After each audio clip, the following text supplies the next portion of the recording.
From the farm to the bakery, wheat is all around us. Gluten is the protein content of wheat.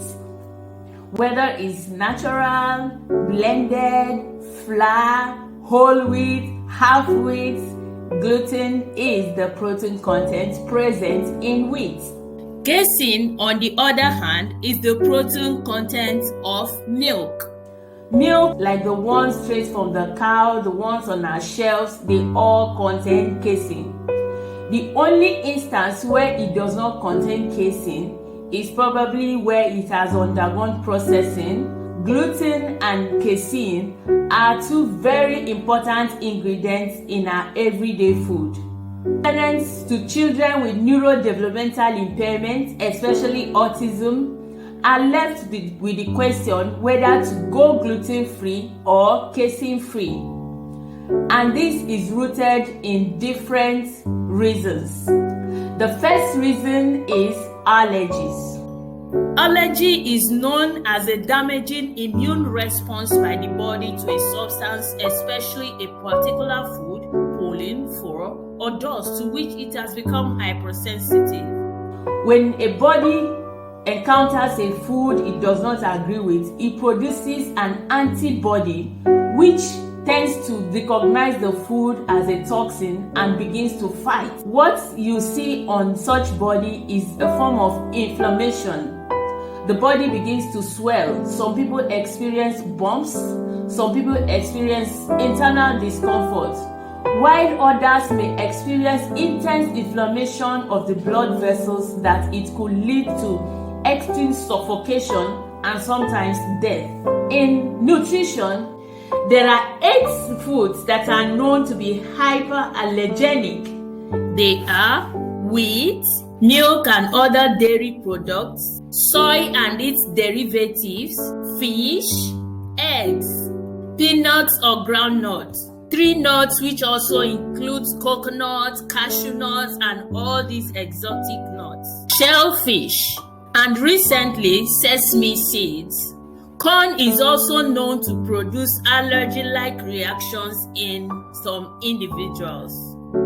These foods are known to produce the highest level of allergies.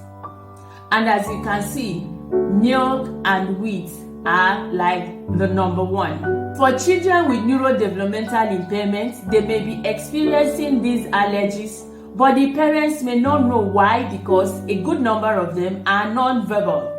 They cannot express themselves. This is why it becomes necessary that it is either you eliminate them or you carry out an allergy test to determine the foods that your child is allergic to or not. When it comes to wheat, there is also what is known as non-celiac allergies, because the higher level of allergy to wheat is known as celiac disease. But there are people who do not have celiac, but they are allergic to wheat. So outside allergy, there are other reasons why parents may not be encouraged to offer their children gluten and casein. I mean parents with children with neurodevelopmental impairments. The other reason has to do with a condition we normally refer to as leaky guts. This is a full condition of its own, which we have to discuss on other series. But now, leaky guts are those conditions that the walls of your stomach has holes in them. So when foods are consumed, these nutrients would pass through the holes and get into the bloodstream. They are called endotoxins, but in the real sense, they are pieces of feces. So when they get into the bloodstream, the body recognizes them as toxins and begins to produce antibodies and fights. This also can be seen by some as allergies, because it could stop as soon as you remove the food. And it is a known fact that very many children with neurodevelopmental impairments have these leaky guts coexisting with their conditions. So when this leaky gut is present, a lot of children tend to refuse a lot of food, not because they don't like them, but because they produce uncomfortable feelings when they eat them. And this is made more complicated by the fact that these children on many occasions cannot express themselves, Many of them are non-verbal. Offering them such foods may be deterring their development, their improvements, because they would be acting based on how they feel, but they cannot still express how they feel to those around them. So the best step is to eliminate that food for the time being before the leaky gut gets cleared. The third reason will be the reason which can be linked to a feeling known as an opioid effect. Opioid effect is an effect that is experienced by the body when the body is exposed to substances that could get one high. So how does this opioid effect happen? It happens when people who do not secrete enough enzymes that break down the gluten consume gluten. There is a specific enzyme that breaks down gluten known as DP4 enzymes.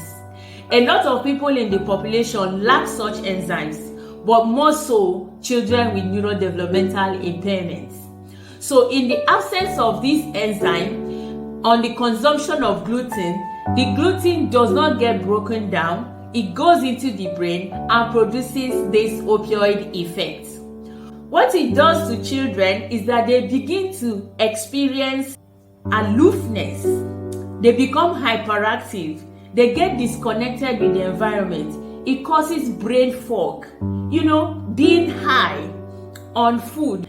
What makes this more complicated is that sometimes it doesn't happen the day the child eats the food.